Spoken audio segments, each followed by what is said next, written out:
Money continues to flow into women's sports, with athletes in basketball, hockey, soccer, softball, and volleyball all benefiting.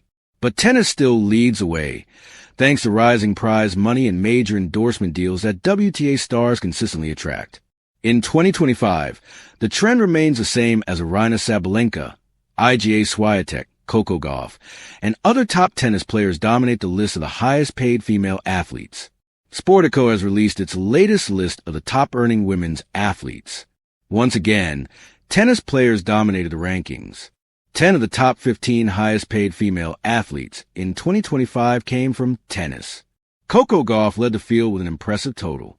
Gauff earned $31 million in 2025. Of that amount, $23 million came from endorsements. She added $8 million in prize money from her strong season. Earlier in the year, she launched Coco Gauff Enterprises with talent firm WME. This move marked her shift away from Roger Federer's Team 8 after 7 years. WME does not own any part of her new business. Her biggest endorsement deal is with New Balance. The company signed her when she was only 14. They renewed the contract in 2022, making it one of the richest in women's tennis. She now works with more than a dozen partners. Her list includes Baker Tilly, Bose, Head, Rolex, Mercedes-Benz, and Chase Bank. The variety of brands reflects her popularity and market value. Aryna Sabalenka also had a record-setting season. She lost the Australian Open and French Open finals, but she won the U.S. Open and 2 WTA 1000 tournaments. Her U.S. Open title alone earned her $5 million, an increase from $3.6 million in 2024. Her total prize money for the year reached $15 million. This broke Serena Williams' 2013 record of $12.4 million. Sabalenka has now earned $45.2 million in career prize money. She is second all-time, but still far behind Williams' $94.8 million. Iga Swiatek also delivered a strong year on the WTA Tour. She finished second in the year-end rankings behind Sabalenka for the second straight season. She is also close behind Sabalenka in total career earnings. Swiatek collected $10.1 million in prize money and $13 million in endorsements this year. Her total reached $23.1 million, securing her place among the top earners. Many other tennis stars made the list. Zheng Qinwen ranked 5th with $20.6 million. Madison Keys placed 8th with $13.4 million. Elena Rybakina followed in 9th with $12.6 million. Naomi Osaka ranked 10th with $12.5 million. Amanda Anisimova came in 12th with $10.8 million. Jessica Pegula took 13th with $10.5 million. Venus Williams placed 14th with $10.2 million. Because of these results, even Billie Jean King highlighted this achievement with a message. 10 of the top 15 are tennis players. Clapping hands. Yet, tensions between tennis authorities and players remain. Issues like the massive pay gap continue to spark debate, as Coco Gauff has already spoken publicly about these concerns. Coco Gauff criticizes tennis for its significant pay gap. Coco Gauff recently earned a spot on the Forbes 30 Under 30 list. She appeared there as a leading figure in both sport and fashion, and also stands out as the world's highest-paid female athlete. Her influence now stretches far beyond her results on the court. And in a newly released video from Forbes, she speaks openly about the pay gap that still exists between the ATP and WTA at combined events. In Grand Slams, we're obviously there when it comes to prize money, but on the tour it's a very big gap. And I think the start is for sure targeting the ATP and WTA combined events, because for me, there's no reason we're both playing 2 out of 3 sets, play at the same venue.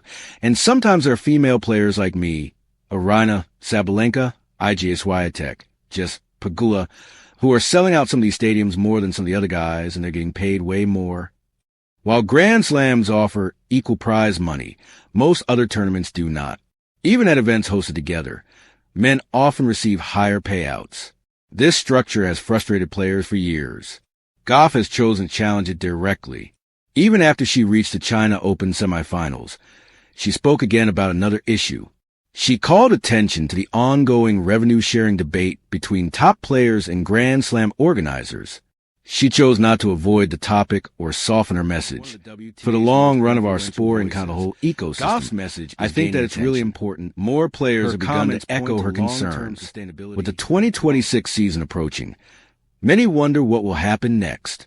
Fans and players alike will watch to see if more tennis stars rise into the sport's top earnings lists. The year 2025 may well be remembered as the season tennis officially crowned itself the powerhouse of women's sports economics. When the list of the world's highest-paid women athletes dropped, 3 names towered above the rest: Coco Gauff, Aryna Sabalenka, and Iga Swiatek. Together, they didn't just dominate the rankings. They signaled a new era where tennis stars shape culture, business, and global influence like never before. Coco Gauff, who ended the year with a Grand Slam title and global endorsement momentum, surged to the #1 spot. But what truly stunned observers was not just the numbers. It was what those numbers represented. Gauff had become the face of an entire generation. Young, outspoken, unapologetically ambitious. Her partnerships with fashion giants, tech innovators, and social causes blended into a brand bigger than tennis could contain. Still, Gauff remained humble, offering only a shy smile when reporters asked about her meteoric rise. "I'm just trying to inspire people," she said. But behind that modesty was a star who had mastered the rare blend of athletic brilliance and universal relatability. Aryna Sabalenka, meanwhile, continued to redefine what power looks like in modern sports. Her earnings told a story, not of quiet ascendance, but of explosive presence. Her on-court dominance, combined with an ever-growing fan base drawn to her raw intensity and emotional transparency, made her a marketing force. Companies love her authenticity. Fans love her vulnerability and strength. Sabalenka didn't play tennis. She lived it loudly, boldly, beautifully.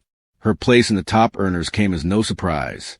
As one analyst put it, Sabalenka doesn't just hit hard, she hits markets hard. And in 2025, she hit both with historic impact.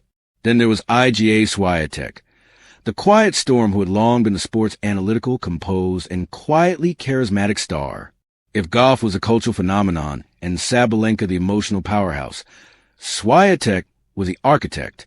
Her game remained the gold standard, her discipline unmatched, and her global popularity growing in ways even she seemed unaware of.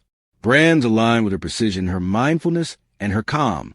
Her partnerships reflected a new kind of influence, intellectual, introspective, rooted in authenticity rather than spectacle. For Swiatek, topping the financial charts wasn't the goal, but an outcome of her unwavering commitment to excellence.